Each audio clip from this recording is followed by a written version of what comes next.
Background for Pakistan. Here is a span of history to be comprehended before Muhammad Ali Jinnah is brought back into the story, from the wane of the Mughal rulers to the reawakening of the Muslims, under Jinnah's will, almost 2.5 centuries later. In between were the years of increasing humiliation for the Muslims from causes within and without themselves. The first part of the story is told concisely in one paragraph of the Encyclopedia Britannica. On the death of Aurangzeb in 1707, the decline of the Mughal Empire set in with extraordinary rapidity. 10 emperors after Aurangzeb are enumerated in the chronicles, but none of them has left arty mark on history. His son and successor was Bahadur Shah, who reigned only 5 years. Then followed in order 3 sons of Bahadur Shah, whose united reigns occupy only 5 years more. In 1739, Nadir Shah of Persia, the 6th and last of the great Mohammedan conquerors of India, swept like a whirlwind over Hindustan and sacked the imperial city of Delhi. Thenceforth, the Great Mughal became a mere name, though the hereditary succession continued unbroken down to the time of the mutiny. Real power had passed into the hands of Mohammedan courtiers and Maratha generals, both of whom were then carving for themselves kingdoms out of the dismembered empire, until at last British authority placed itself supreme over all. This authority of the British began with the valiant exploits of Clive and became supreme over all a century later, with Napier's conquest of Sindh in 1843, the destruction of Sikh authority over the Punjab in 1849, and the annexation of Oudh in 1856. In 1856 also, Lord Canning arrived in India as Governor-General, having declared before he sailed, "I wish for a peaceful term of office, but I cannot forget that in the sky of India, serene as it is, a small cloud may arise, no larger than a man's hand, but which, growing larger and larger, may at last threaten to burst and overwhelm us with ruin." The small cloud arose in the following year, when the sepoys of the Bengal army mutinied, and all the valley of the Ganges from Patna to Delhi rose in open rebellion.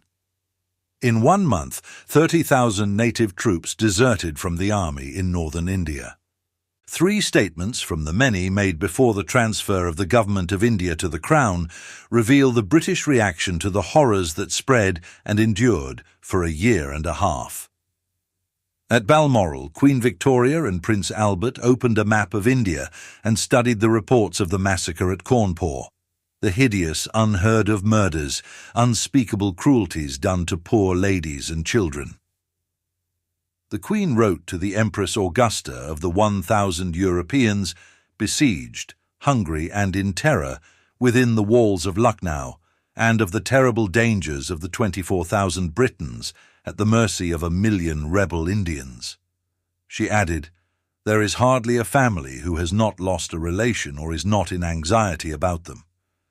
The Queen thought no punishment severe enough for the perpetrators of these awful horrors, but she agreed that the innocent ones, whatever their race or religion, should not be made to suffer. Prince Albert wrote with informed detachment to the Prince of Prussia, "The Indians are not a people capable of conquering independence for themselves, to say nothing of maintaining it. Since the days of Bacchus and Nimrod, India has constantly been overrun and conquered by new races, the Assyrians and Persians, the Greeks under Alexander, the Xiongnu, Tartars, Arabians, and others, down to the most recent times. The conquerors have brought under the yoke and oppressed the races whom they found in possession, but have neither rooted them out nor absorbed them. Thus they remain intermingled, but without national coherence." The third statement was part of a letter written from India by Lord Canning to Lord Granville, President of the Council. "As long as I have breath in my body, I will pursue no other policy than that I have been following. I will not govern in anger. Justice, and that as stern and inflexible as law and might can make it, I will deal out. But I will never allow an angry and indiscriminating act or word to proceed from the government of India, as long as I am responsible for it. Among the races described by Prince Albert as intermingled but without national coherence were the 50-odd million Muslims who, with the decline of the Mughal Empire, had lost pride, property and power, especially in the Hindu-dominated areas where they lived in degradation and misery, excluded from all but humble posts in the British administration. The tragic circumstances of the Muslims at last bred the leader they needed. His name was Syed Ahmed Khan, the first Muslim in India who dared to speak of partition, the first to reel in that mutual absorption being impossible, the Hindus and Muslims must part. He was the father of all that was to happen ultimately in Muhammad Ali Jinnah's mind. There is a photograph of Syed Ahmed Khan taken when he was a very old man. He had the splendid eyes, the noble brow, and the strong yet benevolent look associated with wise leadership. In the photograph, these features are given a patriarchal air because of his immense white beard. Beneath are printed his name and ultimate titles: the Honourable Dr. Sir Syed Ahmed Khan Bahadur, KCSI, LLD. Syed Ahmed Khan was born in 1817, of a family that claimed spiritual sanctity because of their descent from the Prophet. His father was a religious recluse, his mother a daughter of the Prime Minister at the Mughal court. Syed Ahmed Khan might therefore have embraced the traditions and conventions of his forebears without question. But he was marked for lonely and independent flight. When he was a baby, his aristocratic grandfather noted his unusually large hands and feet and said, "A burly rustic has been born in our family." Like Muhammad Ali Jinnah, born almost 60 years later, Syed Ahmed Khan was plunged from security to poverty when he was still in his teens. Like Jinnah, he studied the law. He began work as a clerk, but such were his scholarly habits and energies that at the age of 24 he was a munsif, or sub-judge. From 1846 to 1854, he worked in the law courts in Delhi, growing in experience, mind and character. The once important Mughal city had lost much of its princely glamour, but out of the shabbiness and rubble, new Muslim thought was springing.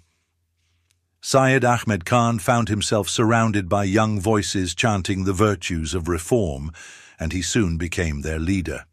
He had been bred on the basic theology of Islam, but he was too lively in mind to be obsessed with the past or to be sentimental about the maladies of his people. Some years later, he wrote of the Muslims, "They are under the influence of false and meaningless prejudices and do not understand their own welfare. In addition, they are more jealous of each other and more vindictive than the Hindus, and suffer more from a sense of false pride. They are also poorer, and for these reasons I fear that they may not be able to do much for themselves." Syed Ahmed Khan was something of a changeling in the Muslim brood, a realist, and too cautious to be trapped into frenzy. During these early years, when he watched the Muslims wilting in their fight for survival against the astute Hindus, he believed that the only hope for his people was in cooperation with the British. In 1857, at the time of the mutiny, Syed Ahmed Khan was 40 years old, and he had been in the judicial service for almost 20 years, still a young man, but mellow with experience. During the mutiny, he proved his partiality for the British by shielding some of them in his bungalow. When a mob of fanatics came to his door, he went out, unarmed, and turned them away. When the mutiny ended, Syed Ahmed Khan wrote an honest and startling book, The Causes of the Indian Revolt, which was to influence and help to change the fortunes of India. The book was distributed only to British officials. Some of them thought it highly seditious, but they heeded its warnings. His language was mild, compared with the fiery charges made by Burke in the British Parliament 75 years before. Syed Ahmed Khan's plea for government of the people, by the people, for the people, makes sound and polite reading now. He wrote, "Most men agree that it is highly conducive to the welfare and prosperity of government Indeed, it is essential to its stability that the people should have a voice in its councils. Other sentences confirmed the reasonableness of his argument. The people have no means of protesting against what they might feel to be a foolish measure, or of giving public expression to their own wishes. Then this bitter comment on the cause of so much mischief in the British conduct of India. There is no real communication between the governors and the governed, no living together or near one another as has always been the custom of the Mohammedans in countries which they have subjected to their rule. Syed Ahmed Khan stated that it was for the government to try and win the friendship of its subjects, not for the subjects to try and win that of the government. He added, "Now the English government has been in existence upwards of a century, and up to the present hour it has not secured the affections of the people." Among the many British officials whose consciences were stirred by these criticisms was Alan Octavian Hume. He wrote, "It was after reading Syed Ahmed Khan's book on the causes of the Indian Mutiny that I first felt the need for having a forum of public opinion of India, and eventually the Indian National Congress came into existence." Before describing the arrival in Congress of Muhammad Ali Jinnah as secretary to Dadabhai Naoroji in 1906, other events and thoughts in the story of Syed Ahmed Khan must be observed. Events and thoughts that influenced the formation of Jinnah's mind and ambitions. As early as 1867, Hindu leaders in Benares began a movement to replace Urdu, the chief language of the Muslims, by Hindi. This episode convinced Syed Ahmed Khan that the two communities, Muslim and Hindu, would never join wholeheartedly in anything. He made this statement to the British Divisional Commissioner at Benares and added, "At present there is no open hostility between the two communities, but on account of the so-called educated people, it will increase immensely in future. He who lives will see." Thus was born the thought of the pasting of the peoples, to which Muhammad Ali Jinnah became the heir, although many years were to pass before he acknowledged that it was his destiny to fulfill Syed Ahmed Khan's disturbing prophecy. The next great achievement, which was to influence Jinnah, was the founding of Aligarh University, first called the Mohammedan Anglo-Oriental College, at Aligarh in the United Provinces. The foundation stone of the college was laid in 1877 by the Viceroy, Lord Lytton. But the vision and the will that made a reality of the vision was Syed Ahmed Khan's. He aimed to produce, through the college, an educated upper class of Muslims who might lead their people out of despair and ignorance towards humanism and intelligent government. English professors and lecturers, including Sir Walter Raleigh and Sir Thomas Arnold, the great Orientalist, served on the staff of the college, and during the next 50 years an entirely new class of Muslims was bred in India. Scholars, reformers, teachers and politicians who, for the first time, were able to wave a lamp of hope before their co-religionists, hope of dignity and emancipation. Among the many evils corrected by Aligarh was the sad state into which the Muslim language had deteriorated. When the Muslims had been degraded and excluded from public office, their language had been reduced to a minority tongue. They were no longer aware of the trends of contemporary thought, for they produced little literature of their own, nor could they read what other men were writing. Aligarh helped to disperse this cloud of ignorance. Their own language, Urdu, regained its self-respect as a language of scholarship and not merely an untidy means of speech.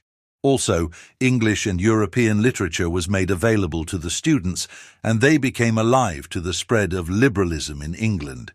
Aligarh taught its Muslim students to think for themselves in both English and Urdu, and they were encouraged to revive their own literature. Syed Ahmed Khan also founded the Mohammedan Educational Conference to engender enthusiasm for social reforms, modern education, and general economic and intellectual progress. Until the Muslim League was founded in 1906, the Mohammedan Educational Conference was the first and only parliament for the Muslims in India. During the birth of these lofty intentions, the enmity between the Hindus and Muslims increased. It became all the more savage because of the so-called educated people, who had learned to organize and direct their rancor. In 1893, there were vicious anti-Muslim riots in Bombay. Sir Syed Ahmed Khan was then 77 years old. He had been knighted in 1877, and he was the undisputed leader of his people. In Makers of Pakistan and Modern Muslim India, the effect of these riots is described. This state of affairs intensified Syed Ahmed's fears. He began to wonder that, if under the British rule, Hindus wished to exercise so much pressure against normal civic rights of Muslims, what would be the state of affairs if the British left India and the reins of government passed into the hands of the majority community? Sir Syed Ahmed Khan was full of grave apprehensions about the fate of the Muslims.